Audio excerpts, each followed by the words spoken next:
যে ঢুকে পড়েছি চিড়িয়াখানায় আর দেখতেই পাচ্ছেন কি বিশাল মানুষের ভিড়। ওই যে একটাই মাত্র গন্ডার, তাকে দেখ। আর সাপ ছিল এই গোসা, আর কিছু না। এই যে গন্ডার, সেই গন্ডারটি। আর ছিল কুমিরগুলো যেন একটু কেমন নকল নকল মনে হচ্ছে।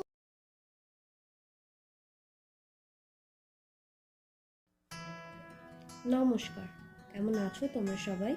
আশা করছি তোমরা সবাই ভালো আছো। আমরাও খুব ভালো আছি। কোয়েল চন্দ্রজিৎ ব্লগস চ্যানেলে তোমাদের সবাইকে আরও একবার ওয়েলকাম। হ্যাপি নিউ ইয়ার জানাই সবাইকে। সবাই খুব ভালো থাকবে, সুস্থ থাকবে, নতুন বছর সবার খুব ভালো কাটুক। এটা হচ্ছে 1 জানুয়ারির দিন সকালবেলাকার ভিডিও। আমি, আমার হাজবেন্ড, মামুনি এবং আমার মা বাবা সবাই মিলে বেরিয়ে পড়েছিলাম চিড়িয়াখানা যাবার উদ্দেশ্যে। চিড়িয়াখানা আমাদের বাড়ি থেকে খুব একটা বেশি দূর না, তাই একটা ট্যাক্সি করেই পৌঁছে গেলাম চিড়িয়াখানায়। চিড়িয়াখানায় পৌঁছে দেখি বিভৎস ভিড়। যেহেতু গেছি, ঢুকতে তো হবেই, আর সব মানুষেরাই ঘুরতে এসছে চিড়িয়াখানাতে। তারপর গিয়েই যাকে দেখলাম প্রথমে, বাঘমশাই। দেখতে তো পাইনি, ওই যে একটুখানি পাটা দেখা গেল, সে ঘুমন্ত অবস্থায় তখন। তারপর দেখলাম কিছু পাখি, তারপর দেখলাম গাছের মধ্যে বাদুড় ঝুলে আছে। দেন চলে গেলাম ম্যাকাও বার্ড দেখতে।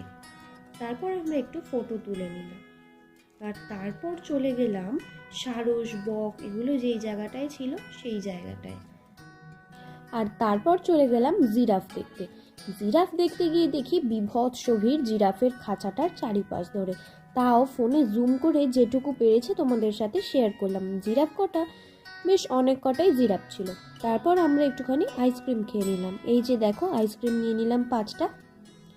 আইসক্রিম খেয়ে আবার চলে গেলাম এই যে চিড়িয়াখানায় যাদেরকে দেখতে গেছি তাদের দেখার উদ্দেশ্যে।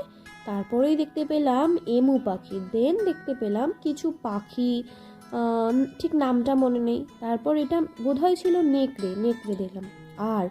আর একটা যে বাঘ ছিল, সেই বাঘের খাঁচার সামনের ভিড়টা জাস্ট দেখো একবার, জাস্ট বিভৎস ভিড় ছিল। আর এই যে গন্ডারটা দেখলাম। দেন দেখলাম কুমিরগুলো আদৌ সত্যি ছিল কিনা সেইটা আমি খুব একটা বুঝে উঠতে পারিনি। তারপর গেলাম সাপ দেখার জন্য। সাপ তো ছিলই না, ছিল একটা মাত্র অজগরের বাচ্চা। আর ছিল সব ওই গোসাপ বলে বোধহয়, সাপগুলোকে গোসাপ। তারপর আমরা একটা ফাঁকা জায়গা খুঁজে বেডশিট নিয়ে গেছিলাম। সেই বেডশিটটা পেতে বসে পড়লাম ওই বাড়ির থেকে যেইটুকু খাবার দাবার নিয়ে গেছিলাম সেইগুলো খাবার জন্য। তো খেতে বসে পড়লাম, তো খেয়ে নিলাম।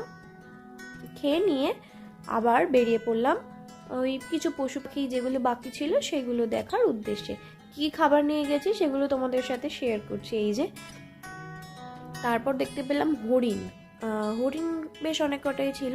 আর এই যে বিভৎস ভিড়, এটা হচ্ছে ভিক্টোরিয়ার সামনে। তারপর চিড়িয়াখানা থেকে চলে এসেছিলাম ভিক্টোরিয়ার সামনে কিছুক্ষণ সময় কাটিয়ে তারপর চলে গিয়েছিলাম রবীন্দ্র সদনে। ওখানে একটা সঙ্গীত মেলা হচ্ছিল, সেইখানেই চলে গেলাম। দিয়ে একটুখানি সেখানে কিছুক্ষণ টাইম কাটিয়ে এসেছিলাম বাড়িতে। ভিডিওটা তোমাদের কেমন লাগলো অবশ্যই কমেন্ট করে জানাতে ভুলবে না। যদি ভালো লেগে থাকে একটা লাইক করো, আর চ্যানেলটা যদি এখনও সাবস্ক্রাইব না করে থাকো অবশ্যই চ্যানেলটা সাবস্ক্রাইব করে দিও। আর দেখা হবে নতুন কোনো ভিডিওর সাথে। তোমরা কে কোথা থেকে দেখছো কমেন্ট করে জানাতে ভুলো না। সবাই ভালো থেকো, সুস্থ থেকো। আবার দেখা হবে নতুন কোনো ভিডিওর সাথে। কিছু ফটো তোমাদের দেখার জন্য শেয়ার করলাম। টাটা।